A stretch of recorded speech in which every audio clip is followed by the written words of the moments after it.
七早八早又塞车了。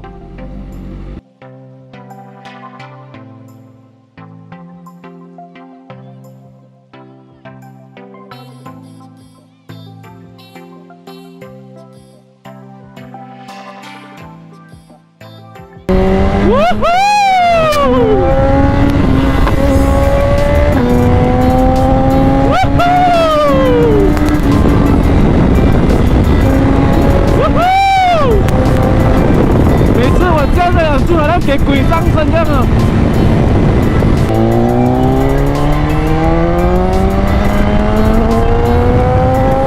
耶，baby！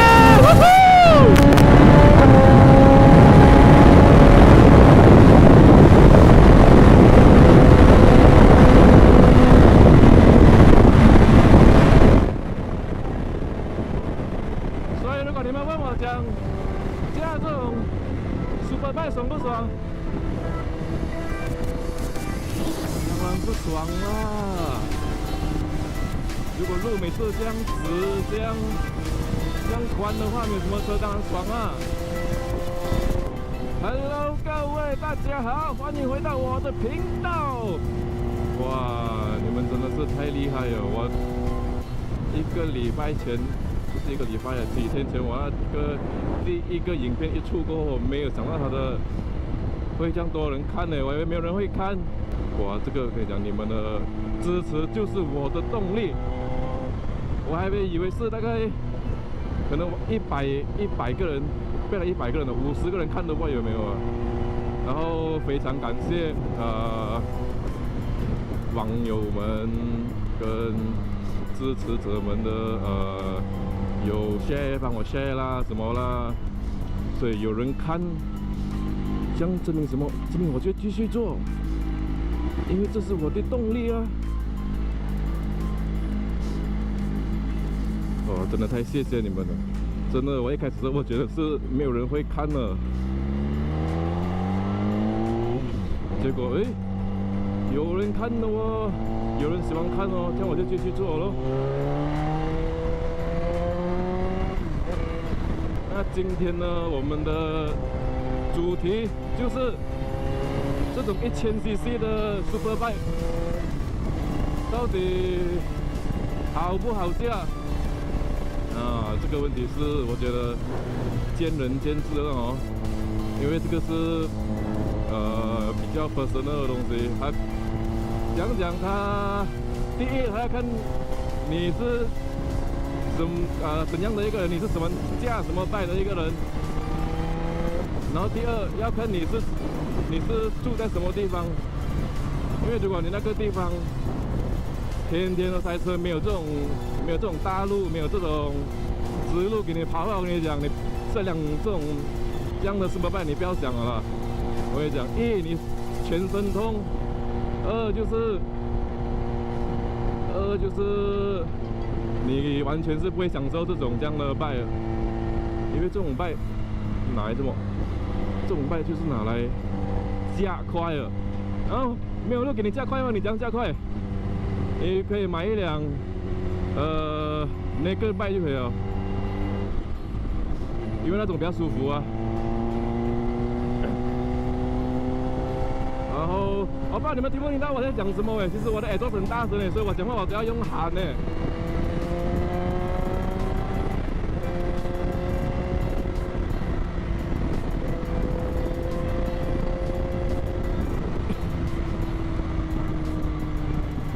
哦，警察会不会抓我呢？我是这慢慢好一点，因为我这辆没有side mirror，没有那个车牌，我车牌前面是没有车牌的，所以我觉得我们还是离它远一点。又是这条路啊，是不是觉得有点熟悉呢？因为这条路每次没有什么人的，所以我就选择走这条路。OK， 然后这样的 Superbike 在马来西亚到底好不好驾呢？当然，如果 OK， 我先讲我自己了好不好？我自己买这辆呢，我 OK， 以前我是没有驾过就是这种中级的，我是从那种港宅一跳我就直接跳1000cc 哦。也是有朋友问我说，怎么你不要买250啊，玩先学习先，然后会了你才慢慢上，然后250你可以上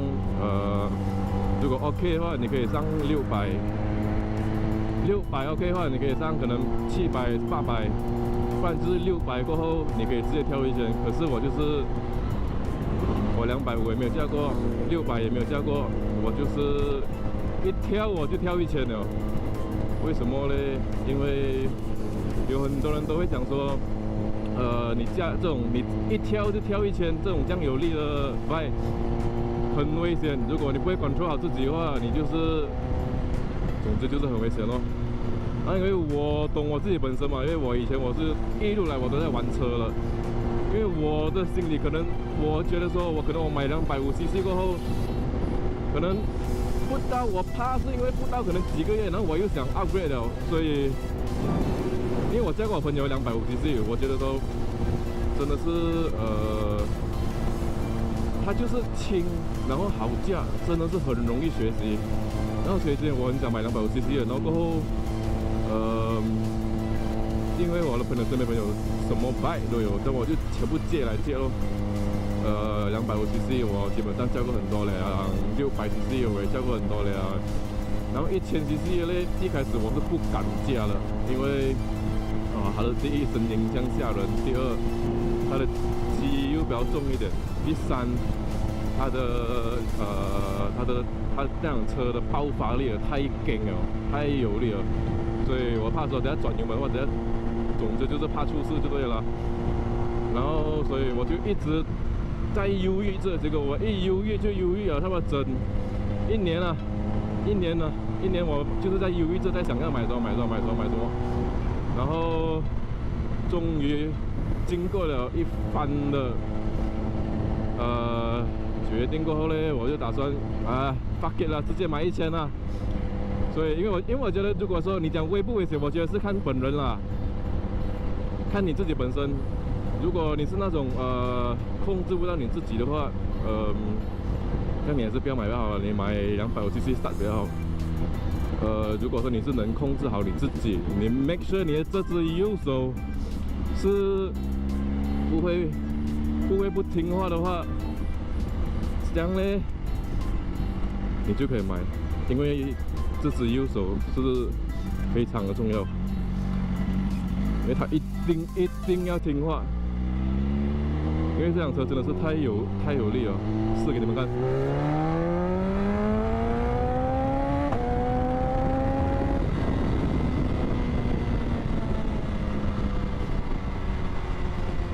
所以就是这样，然后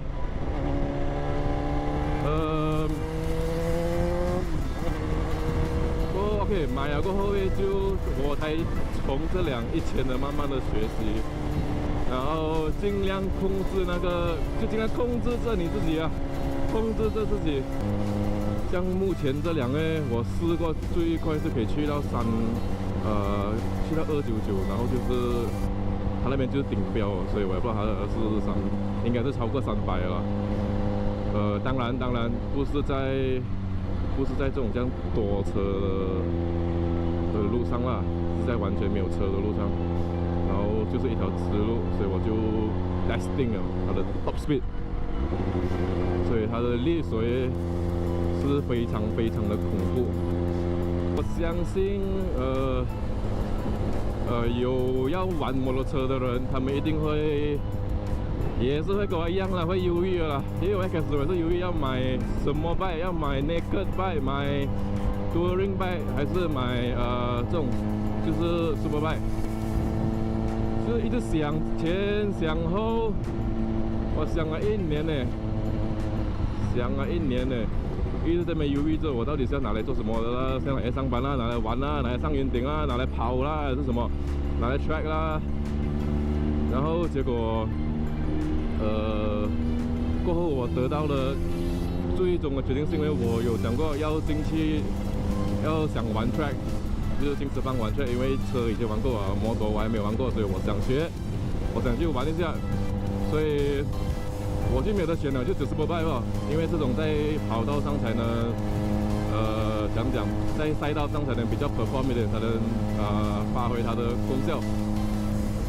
所以我就不想了，我直接买了过后就学。那我现在我不能讲我完全180%的掌握真梁，可是98%有啦，毕竟都驾了这样久了哦。这辆是2010年的车，已经9岁了，可是哦，它的那个里数还很低吧，它里数才大概4000左右。9年的车，它的马力4000多，所以你们能想到这辆车到底是有几少价？可以讲根本是没有驾到。像如果你问我说这种 Superbike 在马来西亚好不好驾？我个人觉得啊，我在吉隆坡是不错，好驾。只要不塞车的话，吉隆坡的路嘞，吉隆坡的其实是很好驾一下啦，因为第一它的路够大，然后它的路够大，然后路够长。因为如果你住的那个地方呢是比较多红绿灯，比较多 traffic 的话，这样我还是建议你不要买这种 Superbike 啦，你可以买，比如说 Naked Bike， 因为 Naked Bike 是就是街道用嘛，不是就它会比较 friendly 一点，你不会整个人趴着这样。你如果是买这种像 Superbike 你整个人就这样趴着，其实我大概驾了应该有20分钟吧，我的手臂多多少少也是有点酸的，因为我坐在很前面，我的寸腿是在粘着我那个 tank 啊。你看我坐在前面的话，我的手都会酸的，腰就还好，因为这辆其实它会比那种比如说Kawasaki的 ZX-10R 比较趴啊，没有 ZX-10R 会比较趴，这辆就比较没有这样趴，所以腰的话就还好，就只是手啊，因为我在背着一个背包，所以我的那个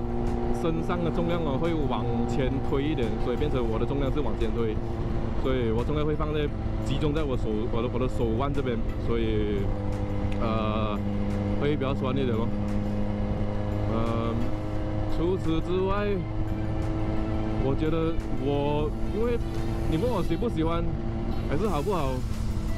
真的还是个人啊，这种真的是看个人的。对我好，对你未必是好，可能对你不好，对我是好。所以，如果说有人想要玩这种 Superbike 的话，你们相信我讲这句话，就是你的朋友，你身边的朋友，还是那个店的人跟你讲什么，你千万不要听，你千万不要听，你也千万不要相信，因为为什么？因为最终买的是你的钱，驾的是你，最重要是你自己驾到爽，你自己开心，人家讲什么都是不重要，人家讲的东西你只可以拿来参考，你不可以拿来做决定，所以你本身如果去看了那辆车，你觉得你喜欢的话，你就买不了，真的。因为我曾经就是身边一直有不同的朋友告诉我说，你不应该买这种 Superbike 啦，到时你会后悔啦，因为它很趴啦，你会驾得很辛苦啊，这边痛那边痛。所以就是因为那个原因，身边的朋友一直在那边讲东讲西，所以就弄到本身很忧郁，所以才会拖了这样久才买。因为到了最后我还是觉得说，我自己本身驾到开心，而且到了这样久啊，我觉得我是没有后悔。因为一开始身边的朋友跟我讲说，你一定会后悔，会后悔。那我就是幸亏我没有听他们讲什么，我就是坚持我自己想要的东西。所以如今呢，我是绝对没有后悔，我能告诉你，我很享受驾驶这辆。OK， 现在已经是下午差不多5点多了，这个就是吉隆坡的路，你看到吗？这样多辆车，这样你问我辛不辛苦嘞？我觉得还好。当然，它不能好像嘎仔一样，可以穿来穿去，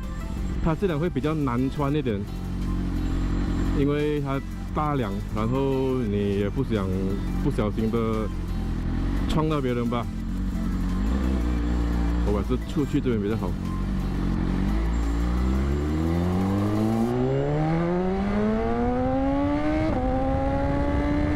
对于那些比较，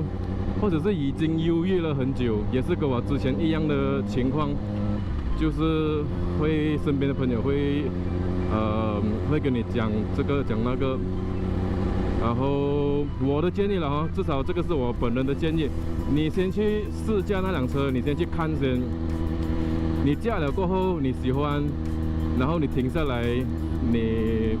站在你的那辆 bike 的旁边，你就看着那辆。如果你喜欢的话，相信我，你就是买不了，不然到时后悔的才是你自己。因为网上一定有很多人，至少我身边的朋友有很多也是这样。他们也是犹豫着到底要买哪一辆，哪一种款呢？就是要那种 naked 还是要 touring， 还是要像这样的 superbike？ 这样呢，我通常都会跟他们讲说，最重要是你自己喜欢。你不喜欢的话，人家讲什么也是假的。你喜欢的话，你就买不了。因为当你喜欢一个东西，你是喜欢的，可是你却因为别人讲它不好，而你去放弃掉你自己喜欢的东西，我觉得这个是很不好了，就是很傻。因为毕竟是你自己喜欢的东西，你就买吧。这么我在听人家讲，是不是？现在是你的朋友驾还是你驾？所以我买的时候我就是不听朋友的话，坚持我自己的想法。那我能讲的是，我从来不后悔。他话听的我也不后悔，因为我非常非常的享受这辆重机，就是非常享受。就算是你看到吗？现在这种那么多车的情况下，我还是 OK 啊，不会说很辛苦啊。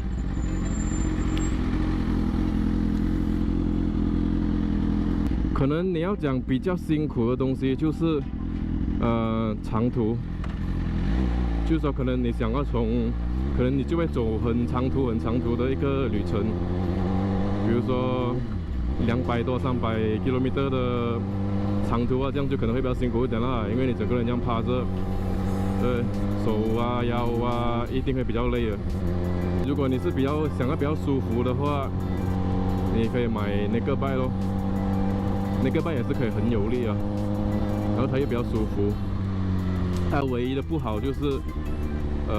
它的风。我驾过我朋友的那个 bike，哇，你驾到大概140、150这样，你就会很辛苦哦，因为它的风力太强了，真是打在你的身上，你会很辛苦，很难驾。那么 touring 呢，就是哇，你驾长途的话是一流啊，因为它的windscreen 是很高，它就整个已经挡完了你整个人，所以你是很舒服。可是对我而言呢，我又没有，第一我又不是经常的驾就是驾摩托，第二我也不出长途的那个路程。所以呢，我就是纯粹想要享受，摩托的那种快感啊，那种好玩的刺激，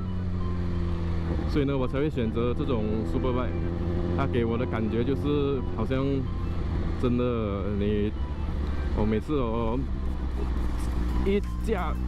这辆 bike 我就好像有第二个人格会上线这样。就你会整个人会变得比较很放松啊，好像你就是好像讲无忧无虑这样，就是在享受这种刺激。因为车，如果你能0到100，5秒里面0到100啊，这其实是算很快了，你懂吗？可是这种 Superbike 哦，0到100可能3秒、2秒到3秒就能做到哦，所以那种刺激感是，哇，很爽。记住这句话，你如果想要买车的话，记得最重要是你自己喜欢、自己开心，不要听人家讲。像我希望这支影片呢，可以帮助到很多遇到好像我以前这样的问题，就是会在那边犹豫，然后到处问人家说哪一辆好，哪一辆好，哪一辆好，不要。现在日本车啊、德国车都已经很先进了。他不会说，因为有些人会问说，哎，我听讲这辆很多问题，那辆很多问题，是有很多问题，可是现在很多问题都已经是小问题罢了，最重要是不要创作罢了，摩托，对不对？这样，我是希望可以帮助到更多人，可以解决这个问题啦，解决这个忧郁的问题。至少我是分享着我个人的我的经验了，所以你们可以参考一下。那喜欢这支影片的朋友呢，请多多帮我分享，然后有什么问题的话，可以在下面留言给我知道一下，我都会尽我的能力去回复你们，然后去回答你们所有的问题。那么记得 subscribe 我的频道，还有打开那个左下角的铃铛，这样我下一次有出新的影片的时候，你们就会第一时间的看到。好了，那我现在就要去享受我的车了，我们下次影片再见。